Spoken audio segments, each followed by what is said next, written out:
If you've already seen parts 1 and 2 of this 6-part series of videos, please fast forward for the new material while I review. The entire series gives evidence that contradicts the claim on the Oxford.com website that there is no connection between the life of Edward de Vere and the works of Shakespeare. These videos take the form of a trial to ascertain who is guilty of the crime of writing the works of Shakespeare. In this investigation, the approach is simple. The plays and poems constitute a crime scene. We must examine the crime scene to help generate profiles of two suspects. I'll be following a special procedure, one in which much of the evidence for the Oxfordian case will rely on hostile witnesses, Stratfordian scholars, i.e. those who believe the author is William Shakespeare from Stratford. For those of you wondering why I pronounce the name as Shakespeare, it's because I'm using the spelling on his baptism entry. In his personal life, the man from Stratford never spelled his name with an E after the letter K.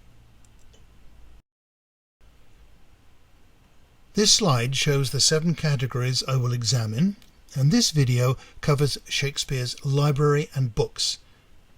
In each category, I use the same approach. What do Stratfordian scholars say about the writer Shakespeare?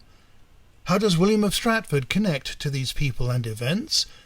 And what connections exist between Oxford, that's Edward de Vere, and these people and events? So, Shakespeare's library and books. This book by Stuart Gillespie contains nearly 200 entries covering the full range of literature Shakespeare was acquainted with, including classical, historical, religious and contemporary works. Stratfordian scholar Hugh Trevor Roper, What's in a Name, says, "No scholar today would see Shakespeare as a mere child of nature. On the contrary, we realize he was highly educated, even erudite. It is true he does not parade his learning. He is clearly familiar, in an easy and assured manner, with the wide learning of his time, and had the general intellectual formation of a cultivated man of the Renaissance." Once again, in the interest of time, I will mention just these 4 of the books that scholars cite as sources for Shakespeare's plays.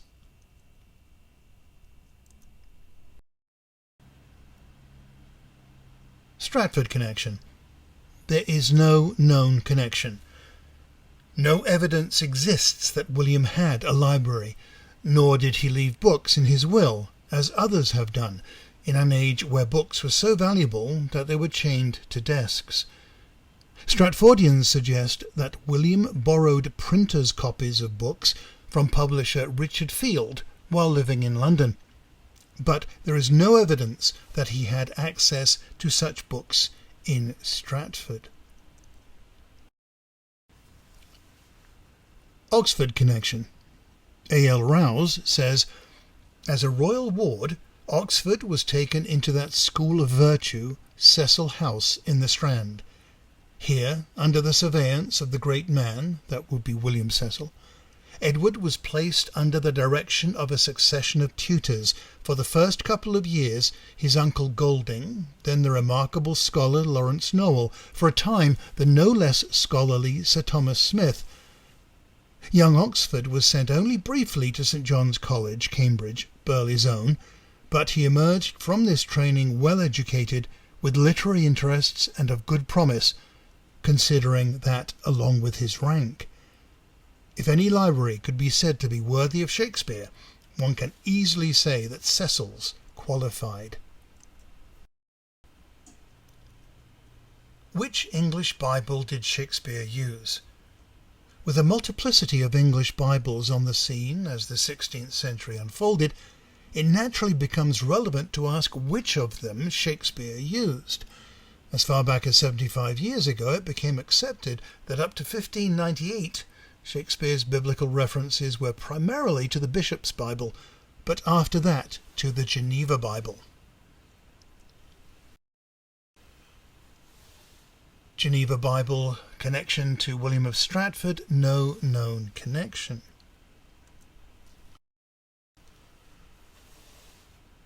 Geneva Bible connection to Oxford, payments made by John Hart, etc. for a Geneva Bible. Oxford's Geneva Bible, annotated in a way that correlates with Shakespeare's use of that edition, is currently owned by the Shakespeare Folger Library and is the subject of a dissertation by Dr. Roger Strittmatter of the University of Massachusetts. Ovid's Metamorphoses. Shakespeare connection. Jonathan Bate says, if Shakespeare and his contemporaries owed their intimacy with Ovidian rhetoric to the grammar schools, their easy familiarity with Ovidian narrative was as much due to Golding. Connection to Shakespeare. No known connection. Orthodox scholars speculate that William read Golding at the Stratford Grammar School, but we don't know what the school's curriculum was, and using curricula from other schools proves nothing because there was no standard curriculum at the time. Oxford connection to Golding's Metamorphoses. Well, Golding just happened to be Oxford's uncle, and they both lived in William Cecil's household in the earlier years that Golding spent translating Ovid. Part of Oxford's early education was an in-depth 2-hour per day study of Latin.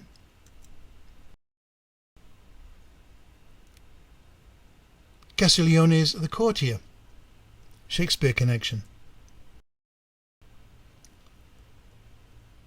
Without Castiglione we should not have Hamlet. But it is not only Shakespeare's Hamlet that seems to follow Castiglione, Shakespeare himself does. Castiglione's The Courtier connection to Shakespeare, no known connection. Oxford connection to The Courtier. In 1572 he wrote the Latin preface to the Latin translation of The Courtier by Bartholomew Clark, his tutor at Cambridge. Gabriel Harvey said of it, "Let that courtly epistle, more polished even than the writings of Castiglione himself, witness how greatly thou dost excel in letters." This was when Oxford was still in his 20s. Cardanus Comfort.